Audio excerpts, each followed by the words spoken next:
This is Bharath. Welcome back to my channel. In this video, we're going to look at how to create Docker images using Dockerfile. So in the last video, I showed you how to interactively create images.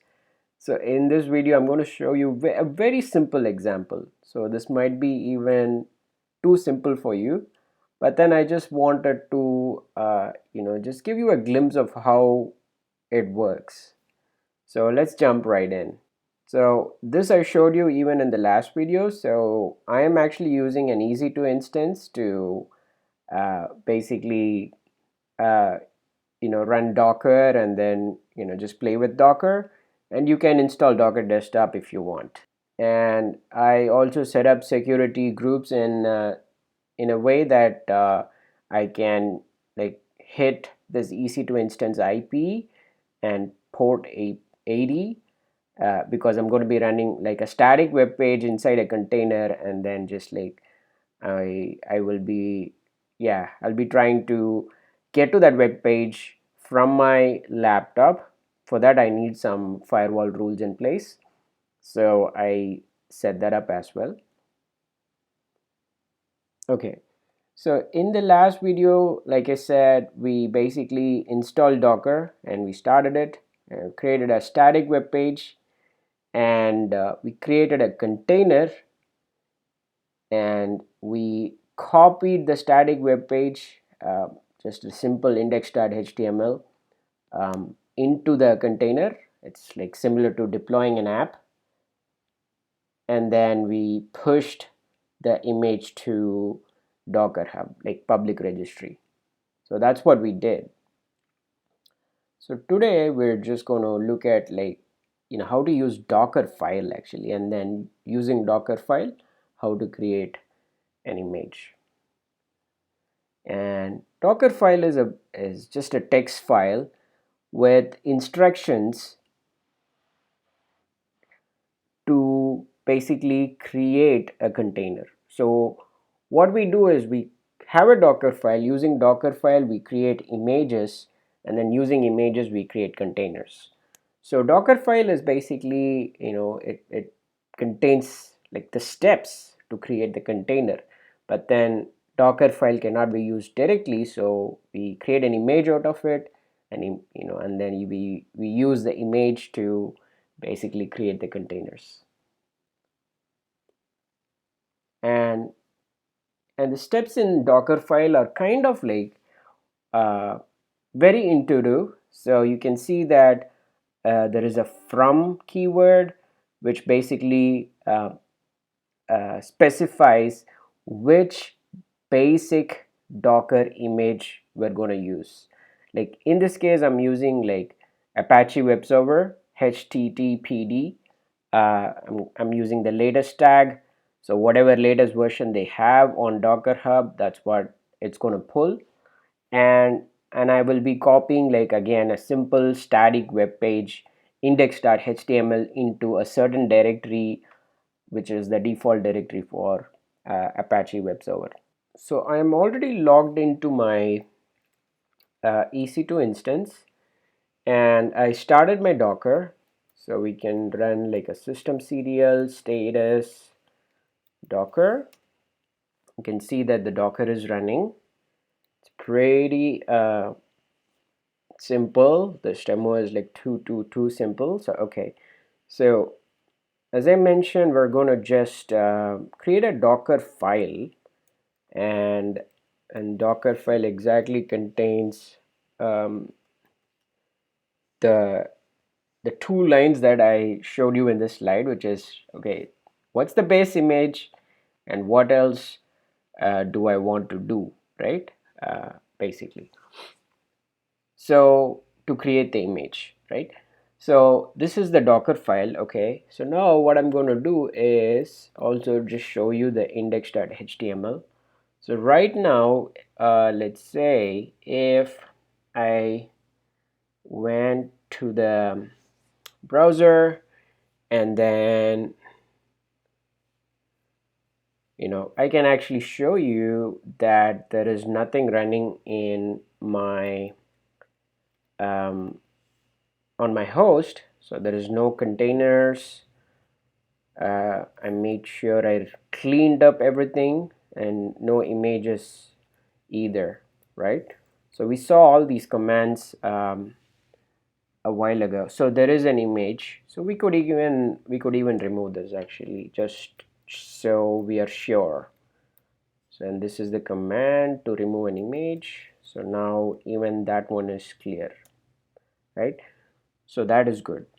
And I'm gonna get my public IP, and since the Apache web server is going to be listening on port 80, so I'm going to be I will try to hit port 80, right? So nothing is coming up, which is expected because I have nothing running, right? Just want to show you that this is not working. So even if I try to get index.html directly, it's not working. So now, all right, so we are here. We have the Docker file ready and we have the index.html. Okay, so let's go ahead and run docker build command. So docker build, in fact, I have it typed so I will not make any mistakes while typing it, like typos and stuff. So let me just copy that and put it over here, and then I will walk you through what's in it. So docker build -t, and then this is my account, and then this is the repo where I will be uploading this image to. And this is, yeah, this is the repo and this is the app version. So this is just some random name. And then there is a dot, and dot actually basically says that the Docker file is in the current directory actually, right, which is whatever, right? So Docker file is right here.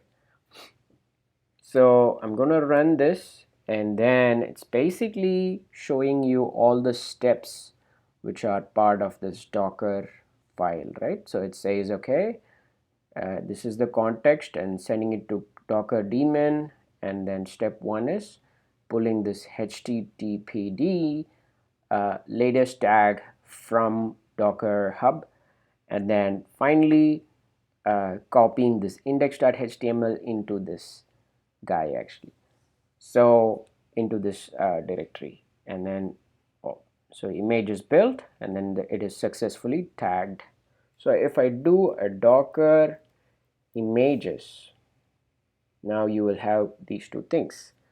Now I can, if you remember the command to create containers, it is basically this. It's docker run, and then interactive mode, terminal, and detached, and I'm giving a name of my container, which is my container, and then -p is for port forwarding or exposing a certain port. Like in this case, inside the container, Apache web server is going to be listening on 80, and I want to forward it to 80. So if I hit the Docker host, which is this EC2 instance, uh, and the IP that I showed you, and :80, which is basically like this host is listening on 80. So that's the port forwarding thing that we are doing here. 80 is mapping to 80, and then we say, okay, this is the tag or the image that I want to use, basically image tag, right? So let's go ahead and do it.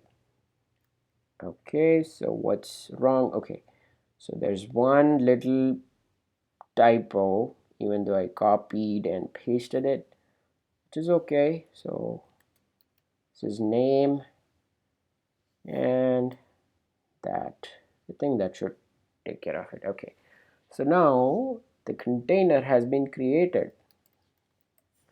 So if I do a docker ps, it shows all the running containers.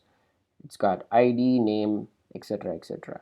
So the important thing is now the Apache web server is running inside. So let's go and check. Like this is the command that that automatically kicks off. in this container. So let's go ahead and go back to my browser, and this time I'm gonna be, so that's my IP, and I will destroy this mission right after this video recording. So don't even try to get to that IP, it will not work. But then, so that's it. So ta-da! So we have like a sample application, static web page come up. So that means actually our deployment was successful. If you go to Docker documentation, it shows you all the different keywords that you can put in the Docker file. Like from we saw, so run is for running a command. Again, command is for running more commands. So there's like different keywords actually, and there's like minute differences between some of these actually, like between run and command and add and copy. So these are for copying files into container. Expose is for exposing a port.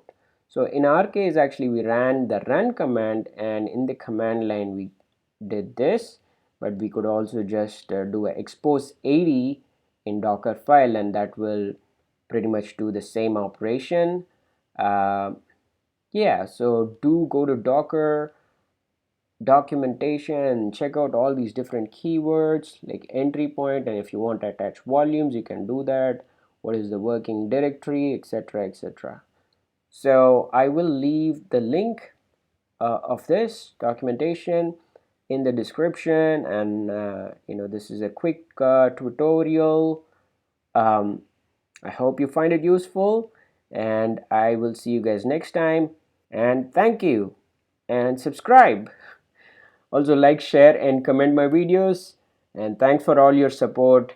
I'm really grateful for everyone who watches my videos. Thank you so much.